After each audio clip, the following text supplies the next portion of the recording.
Olá, o TVMP Entrevista de hoje é com Julian Retailler, vice-diretor de Assuntos Criminais do Ministério da Justiça da França. Ele participa da Semana do MP com uma palestra sobre combate a crimes ambientais. Merci beaucoup pour nous donner cette interview. Je m'excuse pour mon français.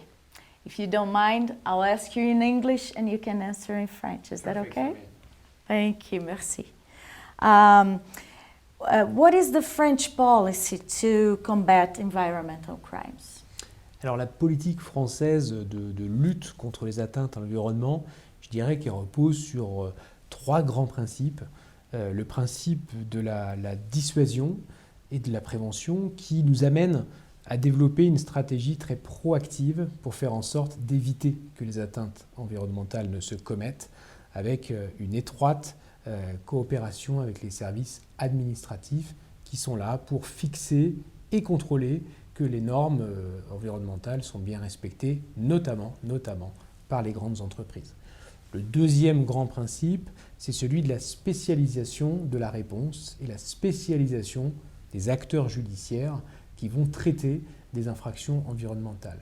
L'idée est que l'on puisse sensibiliser au mieux en fait, les magistrats du ministère public notamment, mais également les juges qui seront amenés à juger ces affaires pour faire en sorte que la réponse soit au rendez-vous des enjeux. Et le troisième grand principe, c'est celui de la coordination que je viens d'évoquer, mais qui doit permettre de conjuguer les efforts des services administratifs avec ceux des services judiciaires pour parvenir à une réponse concertée. Alors pour ça, la politique française s'est récemment orientée vers une réorganisation de la réponse judiciaire autour de deux grandes innovations. La première, c'est le fait de créer des pôles régionaux environnementaux qui couvrent tout le territoire français, qui doivent faire une photographie la plus précise possible des atteintes environnementales qui existent sur le territoire, qui sont différentes par exemple au bord de la Méditerranée, qui sont différentes dans les Alpes françaises, qui sont différentes en milieu urbain où il y a une très grande problématique de gestion des déchets, par exemple de la façade atlantique, où il peut y avoir des pollutions marines qui accompagnent le trafic maritime. Et donc ces pôles sont chargés de donner une réponse en fait à ces atteintes environnementales. La deuxième innovation, c'est le fait de recourir, lorsque l'on peut, à la justice transactionnelle, le fait de pouvoir conclure une convention avec une société qui, par exemple, a commis des atteintes graves en fait, à l'environnement, à qui on proposera non seulement une amende à la hauteur des enjeux, proportionnelle aux avantages qu'elle a tirés des manquements qui ont été constatés, mais également qui pourrait aller jusqu'à l'obliger à réparer l'atteinte environnementale et qui peut l'obliger également à s'inscrire dans un programme de mise en conformité sur 3 ans avec des contrôles pour faire en sorte que les tragédies ou que les atteintes environnementales ne se reproduisent plus en revoyant en fait, les process en interne pour pouvoir éviter justement ce type de difficultés. What do you think about Brazilian policy and the public ministry here in resolution of crimes? Alors, le Brésil, historiquement, a une législation très, très forte, très avancée en matière environnementale.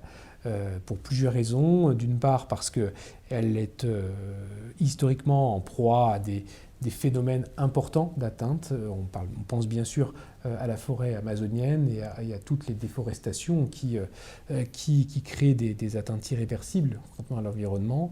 Mais on pense également à des tragédies qui ont malheureusement qu'a connu l'État de Minas Gerais et qui a amené les acteurs à réfléchir à la manière la plus pertinente pour répondre à ces actions. Quand je vous dis que le Brésil est très avancé sur ces innovations, je vous parlais tout à l'heure de la justice transactionnelle qu'on essaye de développer en France. Le Brésil connaît déjà cette possibilité de résolution à la main du ministère public qui peut passer des accords amiable avec les sociétés pour avoir une justice rapide, qui soit comprise et qui soit également préventive dans la manière dont elle peut parvenir. Alors évidemment, France comme Brésil, on a tous une trajectoire en fait à prendre d'évolution pour faire sortir ce contentieux environnemental de son statut de contentieux émergent. Il faut maintenant avoir vraiment une action qui soit très forte et beaucoup plus visible, que ce soit en France comme au Brésil, pour faire en sorte d'avoir vraiment une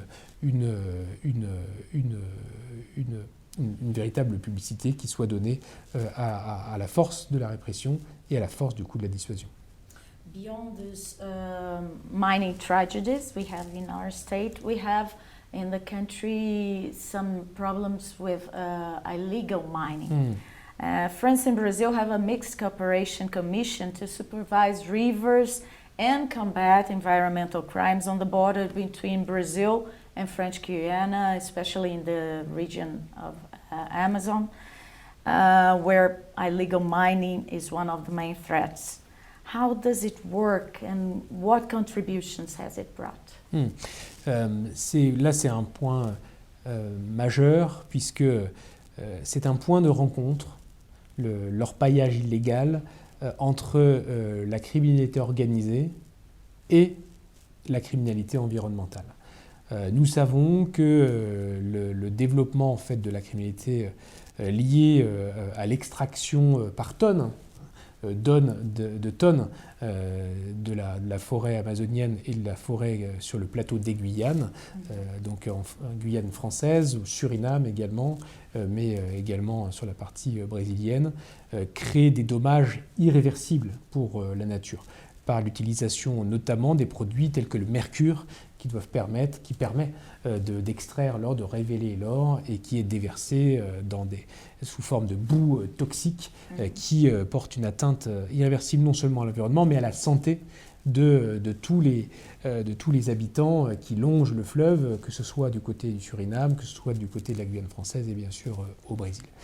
Il est évident qu'au regard de la surface de la forêt, de l'immensité en fait, des frontières et surtout des législations qui sont différentes d'un État à un autre, qu'on doit avoir une action coordonnée pour parvenir à enrayer ce phénomène et pour parvenir à désarmer en quelque sorte les groupes criminels qui se livrent à ces extractions. Alors pour ça, il y a une action qui doit être menée, et c'est l'action que mène la France avec le Brésil, autour de la préservation des frontières, faire en sorte qu'éviter en fait, concrètement que les passages en fait, frontières à l'aller comme au retour puissent se faire. Donc avec également, comme vous le savez, l'action militaire qui est menée en France par l'opération Harpie. Mais également une action qui doit être menée contre les logisticiens, c'est-à-dire ceux qui apportent de quoi, en fait, pour les garimpeiros, la possibilité pour eux de survivre en forêt, de vivre en forêt, la possibilité pour eux d'avoir du matériel jusqu'à l'essence qu'on met dans les bateaux, l'essence qu'on met dans les mobylettes qui servent, dans les motos qui servent à extraire et acheminer en fait, l'or de l'autre côté, en fait, concrètement du fleuve ou pour sortir de la forêt, et d'avoir une action coordonnée en ce trafic. Ça, c'est majeur. Et le deuxième point qui est majeur, c'est une action qu'on souhaite commune pour tendre vers une diminution de la possibilité légale d'obtenir du mercure, de l'utiliser, et de respecter au mieux les prescriptions de la Convention du Minamata autour de l'utilisation du mercure. Le Suriname fait beaucoup d'efforts en fait en la matière et pour faire évoluer sa législation pour parvenir à cet objectif. Nous les accompagnons, nous, côté français là-dessus, et nous accompagnons bien sûr les forces brésiliennes pour faire en sorte d'avoir une conjugaison, en tout cas une conjonction en fait, d'intérêts communs en fait, autour de ça. Donc ça s'est traduit très concrètement par des opérations en fait, qui sont menées de part et d'autre de la frontière, mais qui peuvent être coordonnées entre police française et police brésilienne, pour faire en sorte d'identifier très clairement en fait, les bénéficiaires, mais aussi ceux qui tiennent ces groupes criminels qui se projettent et qui font de la forêt leur univers. Ok, thank you very much. Merci beaucoup pour cette interview.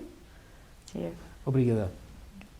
E para vocês que estiveram nos assistindo, continuem ligados na TV MP. Até breve.